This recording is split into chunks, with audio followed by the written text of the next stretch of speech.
professor doutor Nilson Euclides, cientista político, é nosso convidado de hoje, neste primeiro bloco do Gazeta Entrevista, porque o clima na oposição melou, como disse aqui a nota da própria oposição, estou aqui parafraseando, depois da polêmica entrevista de João Correia, dada aqui no Gazeta Entrevista na terça-feira passada, repercutiu em todos os meios políticos. Até o governador Tião Viana tuitou ali, né, que o angu do João Correia agora a oposição vai ter que comer. Pois é, minha gente, que repercussão.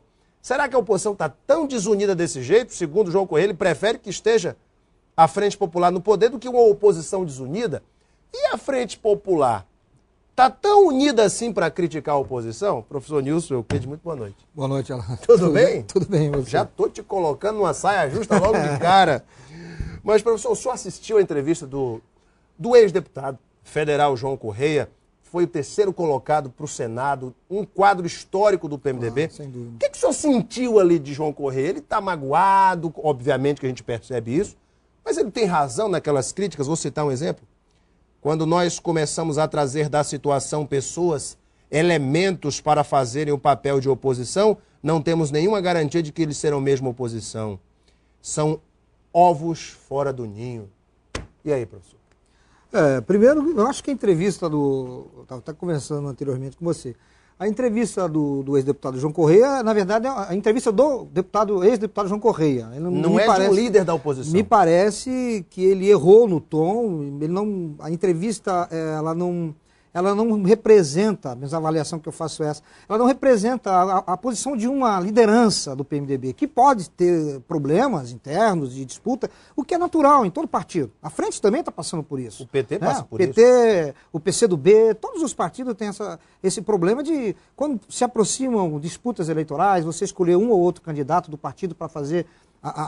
É complicado. Mas a voz do João Correia também não representa a voz daquele PMDBista histórico, que está chateado e já cansado dessa lenga-lenga do PMDB lançar candidato e fritar candidato, lançar candidato, fritar candidato, e está sempre nessa posição de coadjuvante da política acriana?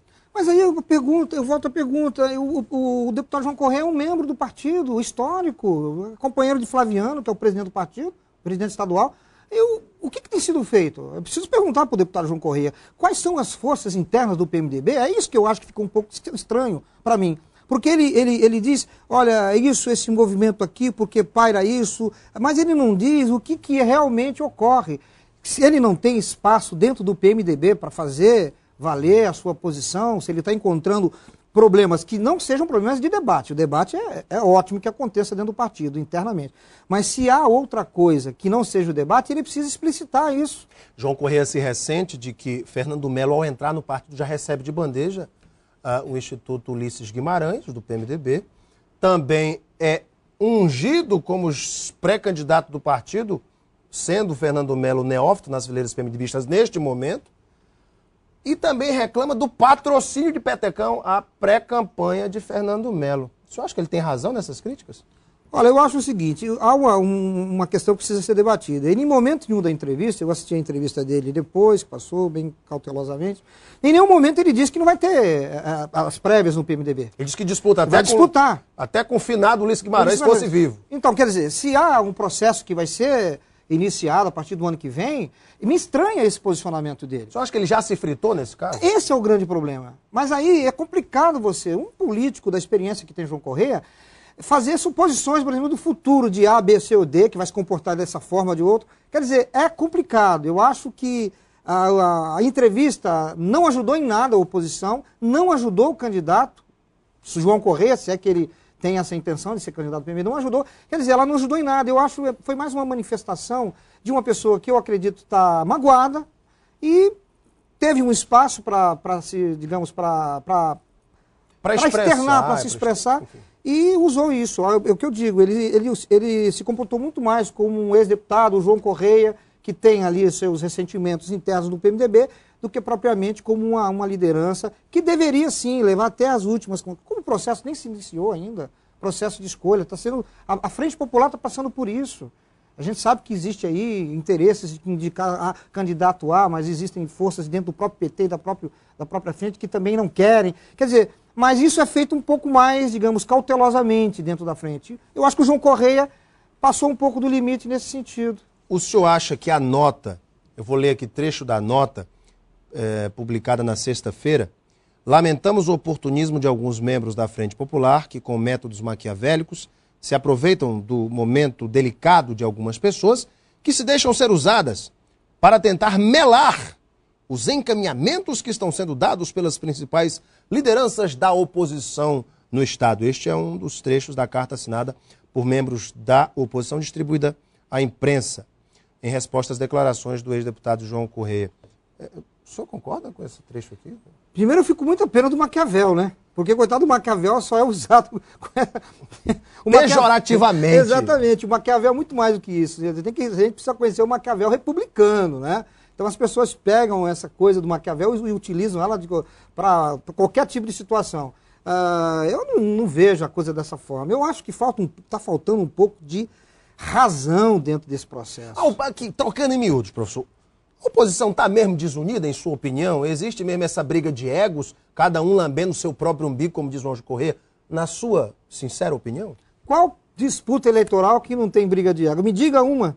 Que partido que consegue levar, entendeu, de forma pacífica, entendeu, no sentido de não ter conflito de interesse, um processo eleitoral? Me diga um na história da democracia. Não existe difícil, isso. Não existe, é verdade. O problema é que nós não temos estruturas partidárias fortes, com bases fortes, para levar essa discussão dentro dos parâmetros democráticos, dentro de uma burocracia profissionalizada dentro dos partidos. O que há nesse ponto ele tem razão, mas não é só o PMDB não.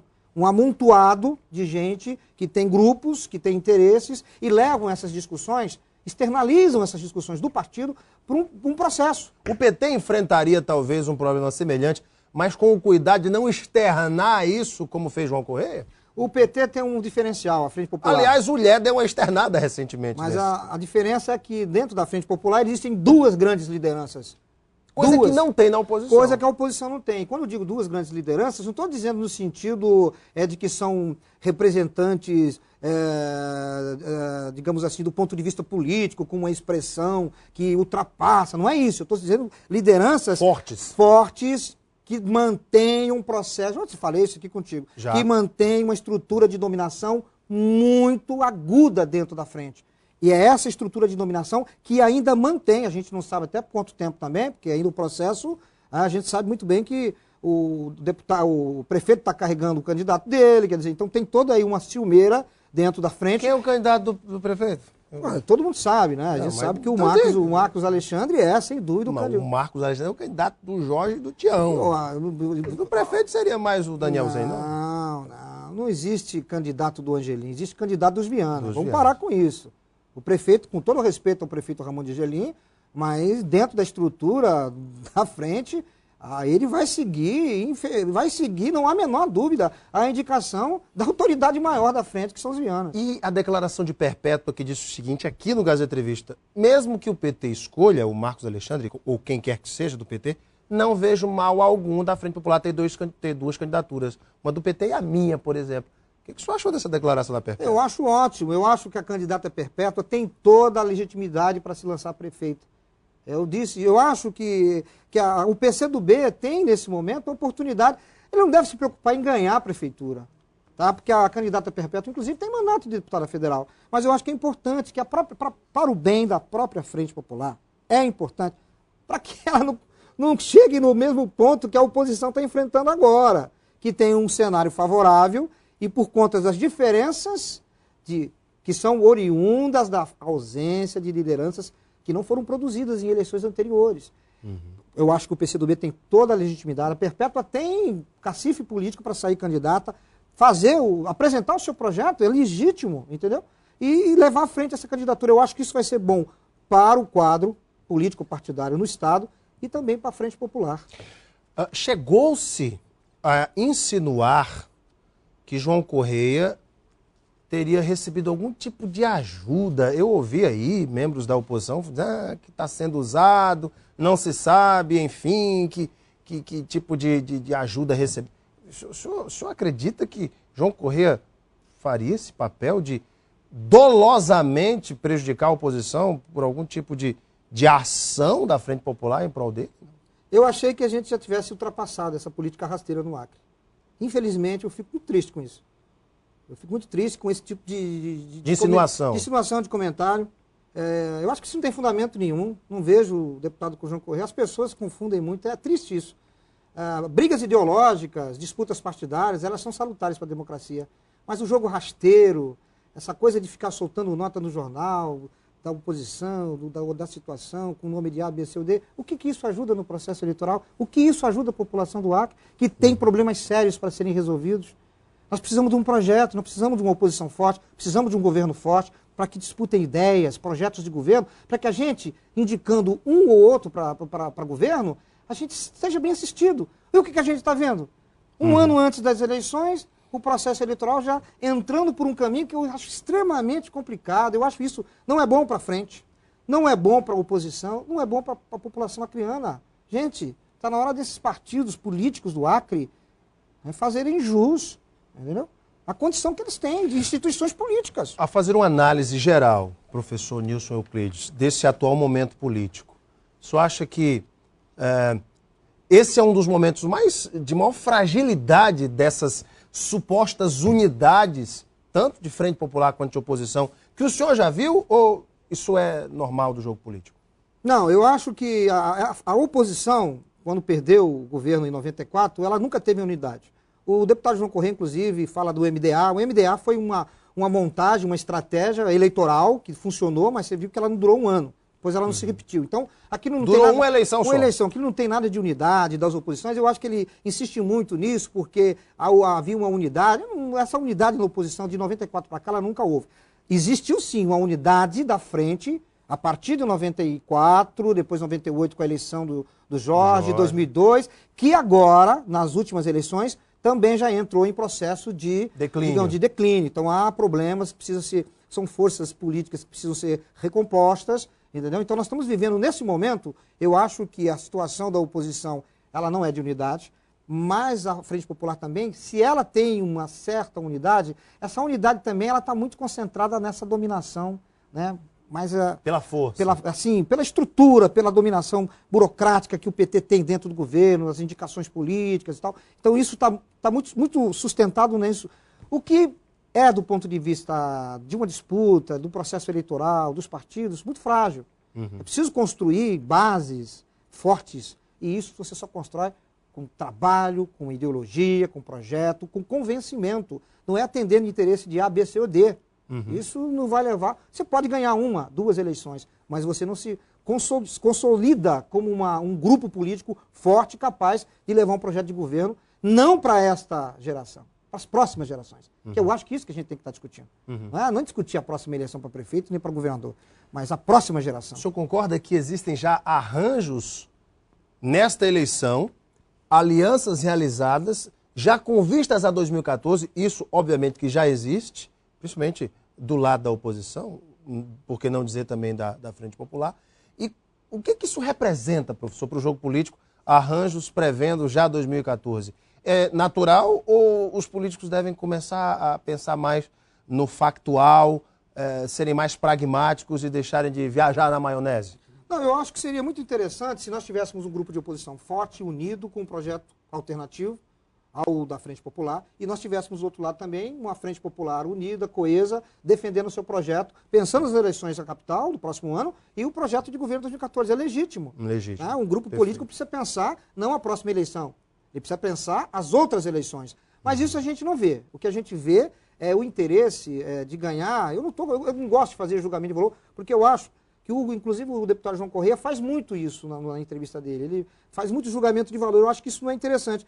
Eu acho legítimo, sim, que os partidos se unam, que as forças políticas se juntem para um projeto de ganhar uma eleição que será no próximo ano e que esse projeto possa se desdobrar para um projeto de governo. É legítimo isso daí.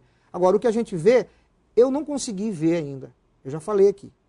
A Frente Popular terminou o projeto com a eleição de Tião Viana. Eu não vi o outro projeto que a Frente tem. E, por outro lado, as oposições também não apresentaram um projeto alternativo. O senhor acha que as declarações de João Correia e tudo o que isso provocou causam algum impacto eleitoral e devem provocar mudanças de opiniões de eleitores que deixarão de votar na oposição por conta das declarações de João Correia? O senhor acha que isso teve esse impacto? Não, absolutamente. Não? Não. O que a oposição tem de fazer é sentar, né? Pode tirar as lições desse fato? Eu acho que ela tem que tirar o que é de positivo nisso. Bom seria se não tivesse ocorrido. Claro, se estivesse caminhando, coesa, mas... Mesmo que não tivesse muito coeso, mas que não deixasse externar. Mas a política é feita de aparência e essência. Então, a essência a gente sabe que tem esse jogo político. Mas a aparência é fundamental. Agora, dizer que isso vai impactar no processo eleitoral, o processo eleitoral nem começou ainda. Nós não temos ainda os candidatos. Quando, por exemplo, a oposição tiver os seus candidatos, a frente tiver o seu candidato perpétuo, ou o candidato do PT... Ou Marcos Alexandre. Ou Zen, a gente não sabe. Quando esses nomes estiverem colocados, definitivamente o processo iniciar, aí sim a gente vai poder falar que o eleitor vai entrar no processo de formação do seu convencimento. Até lá, é pura especulação. Finalizando a entrevista, nosso tempo esgotou. O senhor acha que Perpétua tem coragem de manter essa postura, de lançar a candidatura dela? Eu gostaria muito que ela tivesse. Olha, a minha avaliação que eu faço é que ela mantenha a sua posição, não por ela, mas pelo projeto que o partido, o PCdoB tem. Eu acho que é importante, vai significar muito para a democracia no Acre. Eu acho que você ter, digamos, esse candidato da frente, entendeu? Pelo PCdoB, se a Perpétua realmente se consolidar como candidato, eu acho que vai fazer muito bem para frente e vai fazer bem também para as forças políticas do Acre. Muito bem, é por isso que eu gosto de conversar com o professor Nilson Euclides, cientista político, que faz essa análise do momento da conjectura política do nosso Estado. Professor, muito obrigado pela tua vinda, viu? Que agradeço. Prazer imenso tê-lo aqui mais uma vez. Daqui a pouquinho nós voltamos para a sequência do Gazeta Entrevista. Até já!